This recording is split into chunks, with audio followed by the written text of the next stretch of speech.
완전하신 주님, 주님의 완전한 빛에서 저희들이 빛에서 우리를 바라볼 때에 너무나 허물이 많고 죄가 많은 죄인임을 고백합니다. 주님, 하나님의 말씀으로 오늘 새롭게 새로운 피조물로 거듭나게 하옵소서. 말씀이 우리의 삶을 주관하게 하옵시며 온전히 주의 말씀에만 집중하는 귀한 시간이 되게 하옵시며 주님을 만나는 시간 되게 하시고 또한 성령께서 홀로 주관하는 귀한 시간이 되게 하옵소서. 예수님의 이름으로 간절히 기도드립니다. 아멘. 벌써 사순절이 5번째 주일이 되었습니다. 여러분, 사순절이라고 하는 것, 주님의 십자가의 고난을 생각하고 주님의 죽으심과 부활하심을 기억하면서 저희들의 신앙을 회복하는 기간입니다. 기독교 전통은 이 사순절기에 제자된 본분을 훈련하는 기간입니다. 예배와 기도와 말씀과 절제와 금식을 통해서 우리의 제자된 삶을 회복하는 기간, 바로 아주 귀중한 사순절기입니다. 지난주 여러분과 함께 나눈 말씀이 인간의 본성에 대해서 말씀을 나누었습니다. 성서는 인간은 죄인입니다. 거기서부터 시작이 됩니다. 아무리 수양을 많이 쌓고 덕을 많이 쌓은 인간이라 할지라도 인간은 죄인입니다. 그러므로 어떠한 인간도 인간을 구원할 수가 없습니다. 인간을 구원하실 분은 참 하나님이시며 참 인간인 예수 그리스도밖에 없습니다. 예수 그리스도로 말미암아 우리가 구원을 얻게 됩니다. 거저 주시는 은혜로, 값없이 주시는 은혜로, 그분을 믿음으로 우리가 구원을 얻습니다. 그런데 중요한 것은 우리가 회개할 때 비로소 그분을 예수 그리스도로 받아들일 수가 있다는 것입니다. 진정한 회개를 통해서만이 우리는 예수 그리스도로 말미암아 구원 얻을 수가 있습니다. 회개라고 하는 것, 히라보의 메타노이아, 히브리어의 슈바, 똑같은 의미를 가지고 있습니다. 우리가 길을 가다가 180도 방향을 전환해서 반대 방향으로 가는 것, 이것을 회개라고 합니다. 방향을 바꿨을 뿐만 아니라 우리의 바꾼 방향이 하나님께로 향하는 것, 이것이 진정한 회개의 의미입니다. 그러므로 방향을 바꿨다라고 하는 것은 인생에 한 번밖에 없는 기회입니다. 이례적인 사건입니다. 우리가 예수님을, 하나님을 몰랐던 우리의 인생이 하나님을 알고 새로운 삶으로 살아가며 회개하는 그 이례적인 사건이 바로 회개인데, 여러분, 우리는 성경에서 혹은 많은 목회자들이 회개해야 된다, 매일매일 회개해야 된다. 여러분, 그 의미가 무엇입니까? 회개는 한 번밖에 없는 이례적인 사건임에도 불구하고 우리가 회개해야 되는 이유가 있습니다. 예수님께서 최후의 만찬에 베드로에게 말씀을 했습니다. 이미 목욕한 자는 발밖에 씻을 것이 없다. 우리가 하나님으로부터 방향 전환한 것, 메타노이아 슈바라고 하는 이 회개의 사건은 하나님께 나아가는 사건이며, 이제 하나님에게 나아가는 우리들의 신앙이 매일매일 범죄한다 할지라도, 우리가 죄악 속에 살아간다 할지라도 이제 더 이상 죄 혹은 사망의 권세가 우리를 지배하지 못하도록 은혜의 삶을 살아가는 것, 이것이 바로 진정한 우리 그리스도인의 회개의 삶입니다. 그러므로 우리가 이제 목욕한 사람들에게는 발을 씻는 것밖에 없으니 바로 매일매일 우리의 삶에 자범죄를 회개하는 것, 이것이 바로 오늘 회개의 의미입니다. 여러분, 우리가 예수 그리스도로 말미암아 구원을 얻었습니다. 구원을 얻었다는 말이 이제 더 이상 죄인이 아니라고 하는 말입니까? 그렇지 않습니다. 우리가 구원을 얻어도 늘 죄를 짓고 살아갑니다. 죄 지배를 받고 살아갑니다. 그러나 예수 그리스도를 구주로 영접하고 구원받은 사람은 이제 더 이상 죄와 사망의 법이 우리를 지배하는 것이 아니라 은혜가, 하나님의 은혜가, 믿음이 우리의 삶을 지배하게 된다는 것입니다. 바로 이것이 진정한 회개이며, 이 회개를 통하여 우리가 죽을 때까지, 하늘나라에 갈 때까지 성화된 삶을 살아가게 되는 것입니다. 요한사도는 요한1서 1장 9절에서 이렇게 말씀합니다. 우리 잘 아는 말씀이죠. 함께 외워보십시다. 만일 우리가 우리의 죄를 자백하면 저는 미쁘시고 의로우사 우리 죄를 사하시며 모든 불의에서 우리를 깨끗게 하실 거예요. 우리가 주님 앞에 회개할 때에 하나님은 우리의 죄를 사하시며 모든 불의에서 우리를 깨끗게 하신다고 하셨습니다. 여러분, 이와 같은 회개라고 하는 것은 매일매일 우리가 발을 씻는 것과 똑같이 우리가 짓는 자범죄를 회개하는 것입니다. 주님 앞에 매일매일, 아니 순간순간 우리의 잘못을 회개하고 새로운 피조물로 매일매일 거듭난 삶을 살아가는 것, 성화된 삶을 살아가는 것, 바로 이것이 그리스도인의 삶입니다. 오스트리아 출신의 정신의학자이며 심리학자인 알프레드 아들러라고 하는 분은 이런 말을 합니다. 사람은 외부적인 자극에 자기를 보호하기 위한 4가지 형태의 행동을 한다고 합니다. 그 첫 번째가 변명형입니다. 자기의 잘못을 뉘우치기보다는, 회개하기보다는 늘 오히려 변명하는 사람들. 두 번째는 자기를 고발하고 비판하는 사람들을 공격하는 공격형입니다. 세 번째는 연기형, 딜레이 시키는 것. 자기 잘못을 인정하지만은 그것을 회개하지 않냐고 늘 남의 탓을 합니다. 마지막이 배제형입니다. 아예 문제를 삼지 않으려고 합니다. 세상을 탓하거나 하나님을 탓해버립니다. 그럴 수밖에 없다고 무시해버립니다. 여러분은 어떤 부류에 속하십니까? 우리의 잘못을 비판하고 고발하는 사람들에게 우리는 어떠한 반응을 보이고 있습니까? 변명을 하거나 공격을 하거나 혹은 부정하거나 무시하는 경우가 있습니까? 오늘 본문의 말씀에 보면은 외부적인 자극에 자신의 잘못을 고발하는 나단 선지자 그의 말에 오늘 성경의 주인공인 다윗의 반응이 오늘 기록이 되어 있습니다. 여러분 잘 아시는 말씀이죠. 오늘 다윗의 반응은 어떠합니까? 어떠한 반응을 보입니까? 한마디로 13절에 그의 반응을 볼 수가 있습니다. 내가 여호와께 죄를 범하였노라. 다윗 왕 휘하에 있는 우리아라고 하는 장군이 있습니다. 그 장군의 철을 다윗은 범하였습니다. 그리고 그것을 숨기기 위해서 그 우리아 장군을 가장 최전방으로 보내서 죽게 했습니다. 다윗은 간통죄와 살인 교살죄를 지었습니다. 하나님께서는 나단 선지자를 다윗에게 보냈습니다. 그리고 그의 죄를 고발했습니다. 다윗이 숨기고 싶은 죄, 꺼리고 싶은 죄를 나단 선지자가 오늘 사무엘하 12장 9절에서 이와 같이 고발합니다. 그러한데 어찌하여 내가 여호와의 말씀을 업신여기고 나보기에 악을 행하였느뇨? 내가 칼로 햇사람 우리아를 죽이되 암몬 자손의 칼로 죽이고 그 철을 빼앗아 내 처로 삼았도다. 하나님의 대언자 나단이 그에게 이와 같이 고발하자 다윗은 신하들 앞에서 창피하고 아마 화가 났을 것입니다. 그의 권력으로 무시할 수도 있었고 심지어는 나단 선지자를 죽일 수도 있는 전권을 가지고 있는 왕이었습니다. 그러나 그는 하나님 앞에 즉석으로 자기의 죄를 인정하고 회개하였습니다. 내가 주님께 죄를 범했습니다. 여러분 다윗의 위대한 점이 바로 여기에 있습니다.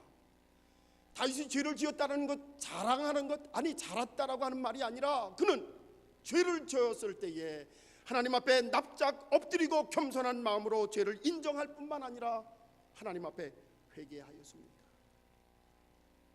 하나님이 왜 다윗을 사랑하고 은혜를 베푸고 좋아했습니까? 그 이유가 바로 오늘 본문에 있습니다. 시편 51편은 다윗의 회개의 기도입니다. 우리 시편 51편 한번 찾아보십시다. 손수 한번 찾아보시기 바랍니다. 그 시편 51편에 맨 위에 있는 제목이 무엇입니까? 한번 보시기 바랍니다. 자, 시편 51편 맨 첫 번째 제목이 뭐라고 쓰여져 있습니까? 다윗의 시, 영장으로 한 노래. 다윗이 밧세바와 동침한 후 선지자 나단이 저에게 온 때에, 선지자 나단이 그의 죄를 고발할 때에 그는 납작 엎드려서 자기의 죄를 시인하고 회개하였습니다. 바로 그 회개의 기도가 시편 51편에 기록이 되어 있습니다. 진심으로 철저하게 자기를 회개하는 그 기도가 오늘 시편 51편의 구구절절 잘 기록이 되어 있습니다. 여러분, 유대인에게 있어서 가장 위대한 인물을 뽑으라. 유대인들은 주저하지 않고 다윗을 뽑습니다. 그런데 성경에 보면, 오늘 성경에 보면 그의 부끄러운 죄악이 그대로 오늘 성경에 기록이 되어 있습니다. 왜 그렇게 위대한 왕인데 성서는 그의 잘못을 기록하고 있습니까? 그것은 우리 모든 인간들이 다윗과 똑같은 부족하고 연약한 존재임을 말씀하고 있습니다. 또한 진심으로 하나님 앞에 회개할 때에 하나님은 기뻐하시고 용서하시고 그에게 은총을 주신다는 말씀을 하기 위한 것입니다. 오늘 사순절 5번째 주일을 맞이했습니다. 여러분, 지금까지 사순절을 어떻게 보내셨습니까? 진정한 참회가 우리의 삶 속에 있길 바랍니다. 진정으로 주님 앞에 회개할 때 하나님은 우리에게 은총으로 더하여 주십니다. 오늘 여러분과 함께 나눌 말씀입니다. 첫 번째, 진정한 회개는 어떤 것인가? 진정한 회개가 무엇인가? 여러분, 히라보의 메타노이아, 그것은 우리가 가던 길로 180도 돌아선다는 것입니다. 그리고 돌아설 뿐만 아니라 하나님께 향한다. 이것이 회개입니다. 그런데 중요한 것은 이 회개라고 하는 것은 후회나 뉘우침에 머물러서는 안 된다고 하는 것입니다. 이 후회, 뉘우침이 아니라 이제 하나님을 향해서 방향을 바꿨으면 이제 그 열매를 맺어야 한다는 것입니다. 생활의 변화가 있어야 한다는 말씀입니다.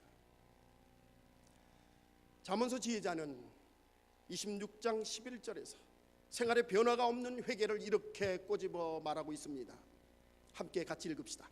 개가 그 토한 것을 도로 먹는 것 같이 미련한 자는 그 미련한 것을 거듭 행하느니라. 여러분, 다윗왕은 어땠습니까? 그가 회개했습니다. 그리고 성경에는 어디에도 또다시 그와 같은 죄를 범했다고 기록하지 않고 있습니다. 그는 하나님 앞에 철저하게 회개했습니다. 그리고 그의 삶이 변화되었습니다. 복음서에 보면 예수님과 그리고 세례 요한의 첫 번째 설교가 나옵니다. 그 첫 번째 설교, 회개에 대한 설교입니다.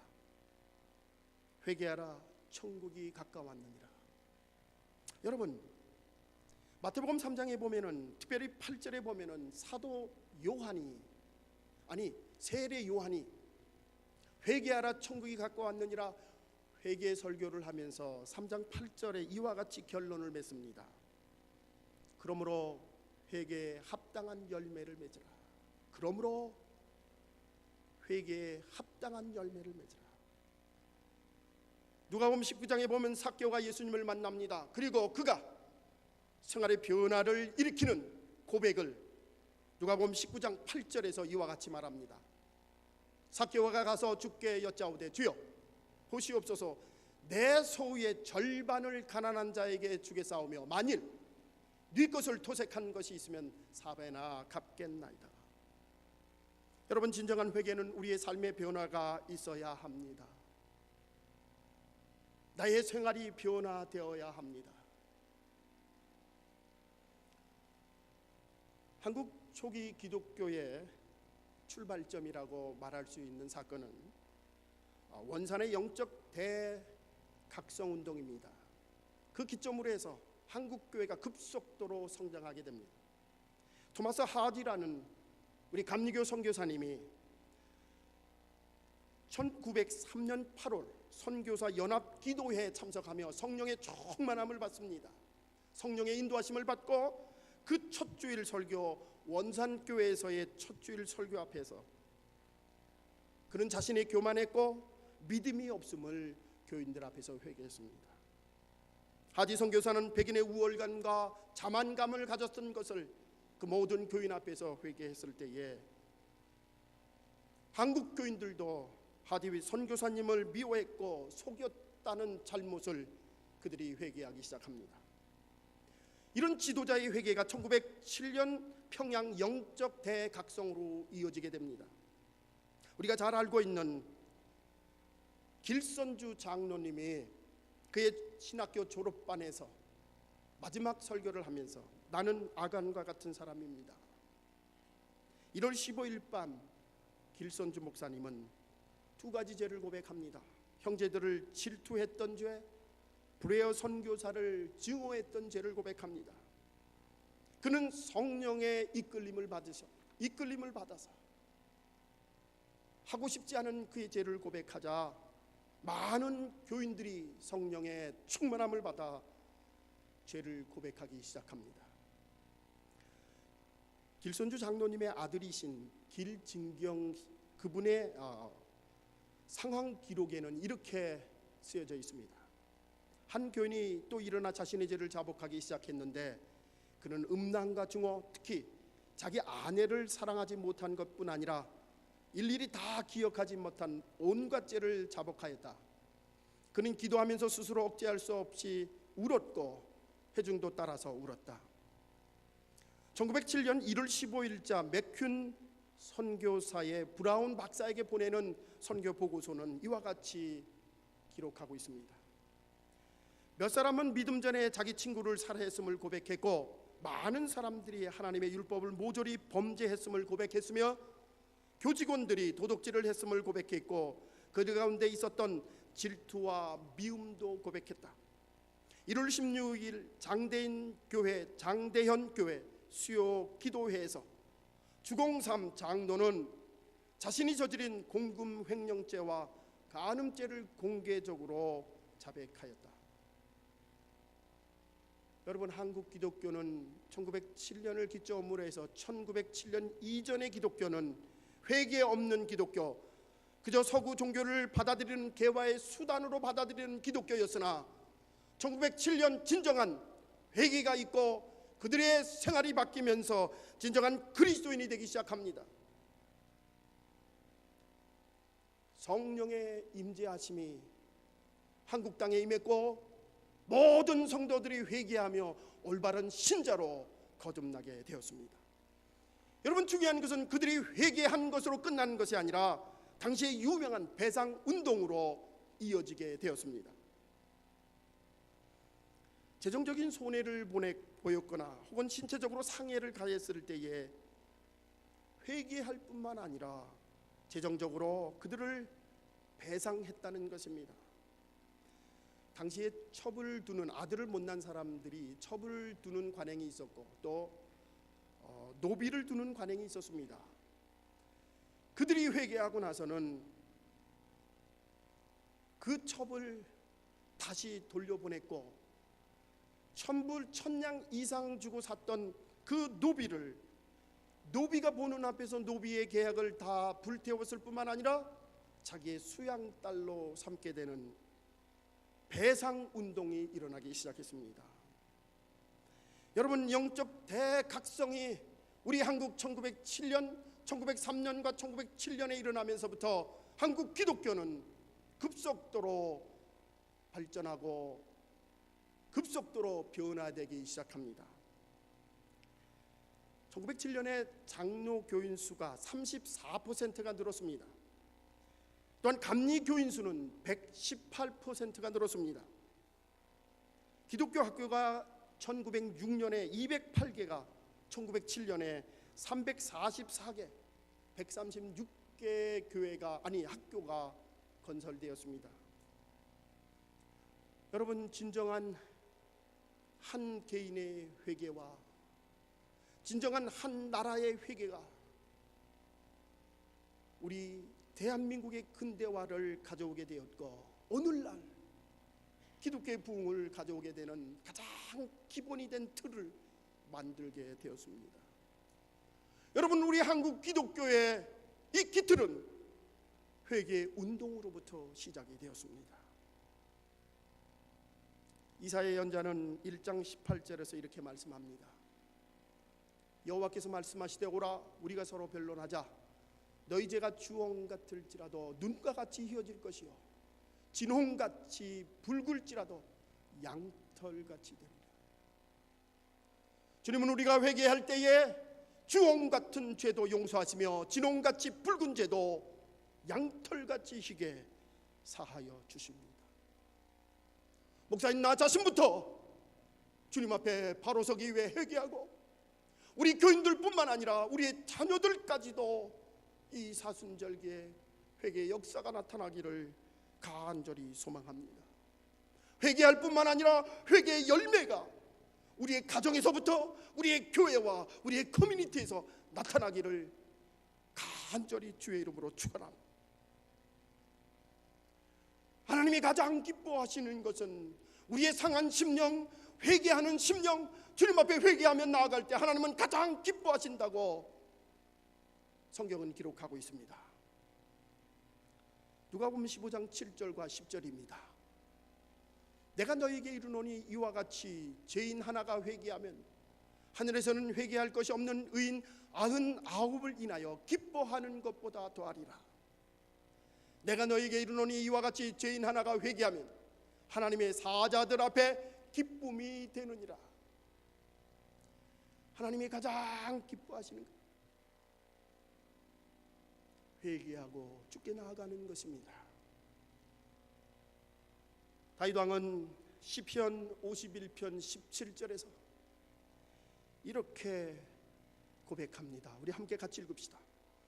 하나님이 구하시는 제사는 상한 심령이라. 하나님이여 상하고 통회하는 마음을 주께서 멸시치 아니하시리. 하나님이 원하시는 것은 우리의 상한 심령입니다. 통회하는 마음으로 주께 나아갈 때 하나님은 기뻐하십니다. 사랑하는 중앙교회 성도 여러분, 두 주 남아있는 우리의 사순절기에 상한 심령으로 통회하는 마음으로 주 앞에 나아가십시다. 회개할 뿐만 아니라 회개의 열매를 우리의 삶 속에서 열매 맺는 주님의 자녀들이 되시기를 간절히 축원합니다. 이제 마지막으로 진정으로 회개하는 우리에게 하나님은 은총을 더하십니다. 그 은총은 하나님과 단절되었던 우리들의 관계를 회복시키시며 화목하게 하셨습니다. 여러분, 아담이 죄를 범한 후에 모든 인간에게 원죄가 유전되었습니다. 하나님께서는 인간과 하나님이 단절된 그 상황을 우리 인간을 너무 사랑하심으로 당신의 가장 귀중한 아들을 세상에 보내셨습니다. 그리고 십자가에서 우리 인간의 모든 죄를 짊어지시고 돌아가셨습니다. 그래서 하나님께서는 예수 그리스도로 말미암아 원수되었던 우리의 관계를 회복시켜 주셨습니다. 그 회복되는 가장 중요한 방법이 바로 회개하는 것입니다. 회개한 심령, 상한 심령으로 주님께 나아가는 것입니다. 고린도후서 5장 18절에서 사도 바울은 이와 같이 말씀합니다. 우리 같이 읽으십시다. 모든 것이 하나님께로 났나니 저가 그리스도로 말미암아 우리를 자기와 화목하게 하시고 또 우리에게 화목하게 하는 직책을 주셨으니, 예수 그리스도께서 십자가에 돌아가심으로 하나님과 우리를 화목하게 하셨을 뿐만 아니라 화목의 직책을 우리에게 주셨습니다. 사랑하는 성도 여러분, 이 화목의 직책을 여러분의 가정 속에, 우리 교회 속에, 우리의 커뮤니티 속에 실천하는 여러분 되시기 바랍니다. 메이어라고 하는 랍비가 계셨는데 참 설교를 잘하셨습니다. 그래서 금요일 날 저녁에 집회를 갔는데 회당이 가득 찼습니다. 수백 명이 모여서 그 메이어 라삐의 설교를 들었습니다. 특별히 그 교회 한 여인이 그 메이어 라삐의 설교를 참 좋아했습니다. 이 메이어 라삐는 긴 시간 동안 설교를 합니다. 그러나 은혜 받은 많은 사람들은 기쁨으로 돌아갑니다. 이 여인도 역시 은혜를 받고 집에 돌아갔습니다. 그런데 남편이 문 앞에서 기다렸습니다. 당신 어디 갔다 와? 금요일 저녁에 안식일 음식을 준비해야 되는데 당신 어디 갔다 와? 화가 났습니다. 그 여인이 회당에서 메이어 라삐님의 설교를 듣고 옵니다. 남편은 더 화를 내면서 그 라삐의 얼굴에 침을 뱉고 오기 전까지는 집에 들어올 생각을 하지 마, 그러면서 내쫓아 버렸습니다. 쫓겨난 여인은 친구 집에서 거하면서 남편과 별거를 했습니다. 메이어 목사님이 그 소식을 들었습니다. 자기의 긴 설교 때문에 가정의 평화를 깨뜨렸다고 자책을 합니다. 메이어 라삐가 그 여인을 불렀습니다.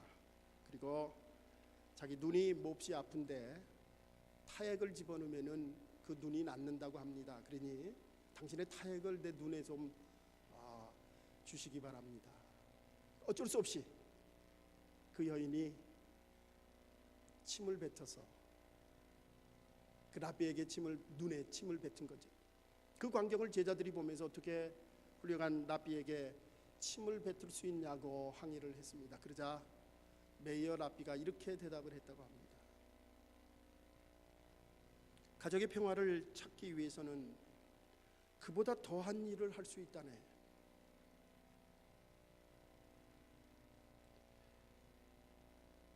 우리 예수 그리스도께서는 나같이 보잘것없는 죄인인 나를 위해서 십자가에 돌아가셨습니다. 나 같은 죄인을 아무 공로 없이 새로운 피조물로 거듭나게 하시고 예수 그리스도로 말미암아 새로운 인생을 갖게 하시고 그리고 새로운 가치관과 세계관을 가지며 살아가도록 소망 중에 즐거워하도록 예수 그리스도는 나를 위해 돌아가셨습니다. 그리고 우리에게 화목의 직책을 주셨습니다. 여러분, 오늘 이 자리에 앉아있는 모든 여러분들, 저와 여러분들은 화목의 직책을 받은 주님의 자녀들입니다. 이제 그 화목의 직책을 우리의 가정과 교회와 커뮤니티 속에서 열매 맺는 주님의 자녀들이 되시기를 간절히 축원합니다. 기도하십시다.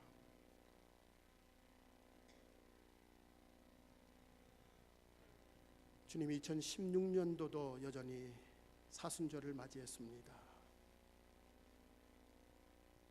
아무 의미 없이 지냈던 우리의 부족함을 용서하옵시고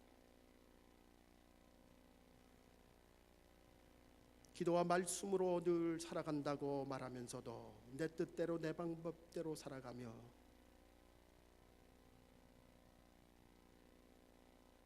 진정 회개하지 않으며 회개의 열매를 맺지 못하며 살아갔음을 고백합니다. 주님, 다윗 왕처럼 진정 하나님 앞에 겸손히 엎드려져서 내가 주님께 여호와께 죄를 지었노라고 고백하는 저희들 되게 하옵소서. 고백하는 저희들에게 하나님은 은혜를 주시며 화해의 화목의 직책을 우리에게 주셨사오니 이제 회개의 열매를 맺는 저희들이 되게 하옵소서. 주님, 이 사순절기에 우리 자신을 뒤돌아보며 내가 죄인임을 고백하며 하나님의 은혜로 다시 한번 거듭난 제자의 삶을 살아가게 하옵소서. 감사드리며 예수님의 이름으로 간절히 기도드립니다. 아멘.